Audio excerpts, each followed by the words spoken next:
Okay, so I paused, obviously, the video, and I went and found the concept. It's a logical concept.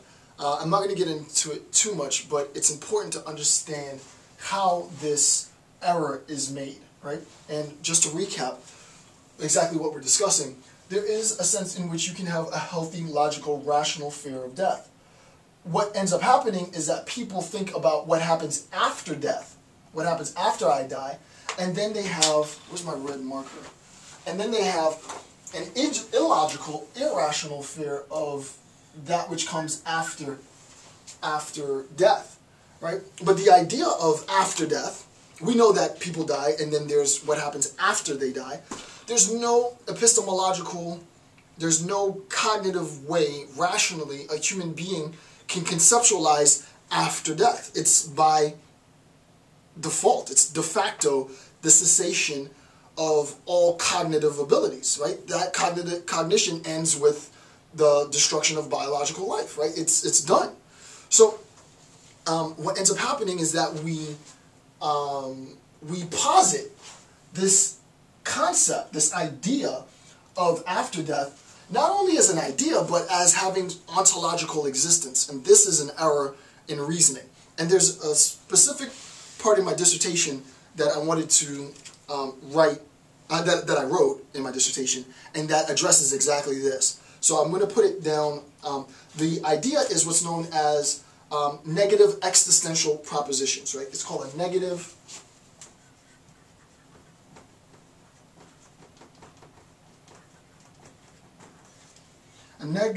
existential proposition.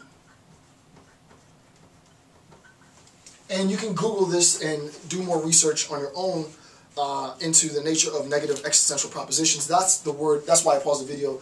I couldn't remember the name of the logical error. But here's a passage that I wrote on negative existential propositions with respect to the idea of Godzilla. So I created sort of this example.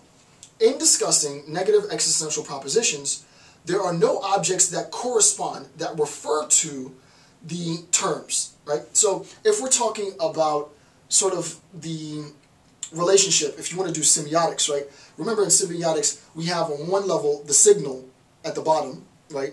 So we have signal here. And remember, what did we say? We said in semiotics, and this was in my Ferdinand de Saussure lecture series on semiotics, we said that the signal is going to point to, it serves as a trigger for the act of signification, right? Right? So that it points to, it's a trigger, right? It's the sound pattern, if you will, for the concept. Now, we have the concept of after death, right? No one's saying that the signification of after death isn't there, but there's nothing that refers to that. Right? There's no means of referring to that. Why? Because what you're attempting to do is create a negative existential proposition. Now, I'll give you the example. So, in discussing the negative existential proposition, there is no object that corresponds, or there is no, similarly, ontological existence that corresponds or refers to the term, typically used to convey meaning. The paradox, and this is not in the lecture notes, this is something different. This is actually a page from my dissertation. The paradox of negative existential propositions is the denial of the object's existence for which the proposition is said to refer. So here's the example that I use. For example, stating that, quote, there is no such thing as Godzilla, so the statement is, there's no such thing as Godzilla, the referent being Godzilla, seems to refer to the very thing that is denied in the proposition.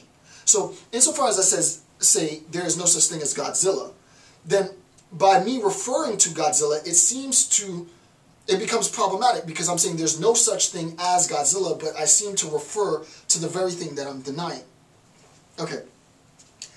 Linguistically, we can meaningfully talk about the non-existence of Godzilla. It makes sense to say that Godzilla doesn't exist. I think that's pretty self-explanatory.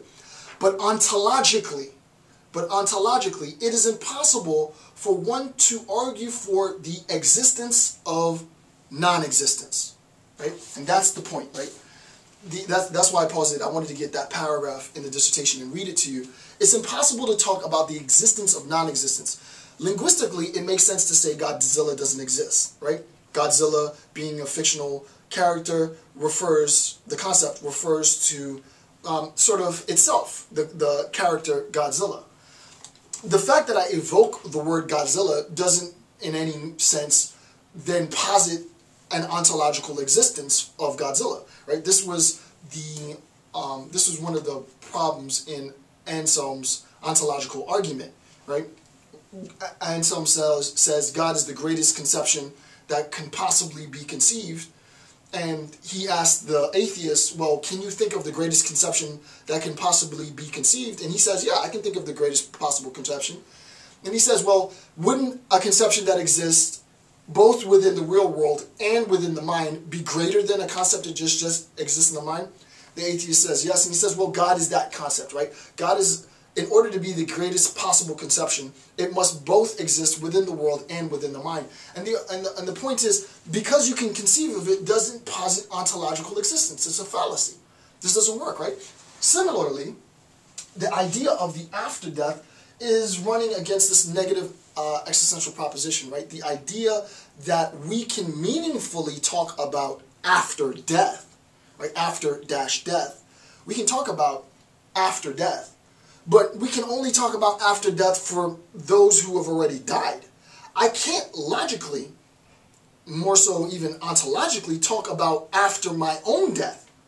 Right? I can't make epistemological claims of truth about my own events that happen after my own death. This all ceases after I die. Right? So what ends up happening is that we create then, according to Nietzsche, we create, this is an ontological, well, this is not really according to Nietzsche, this is more me, but we create an ontological, O-N-T-O, this is an ontological error, right? This is an ontological error in reasoning, right? It's an illogical fear of death, right? This is an irrational, illogical.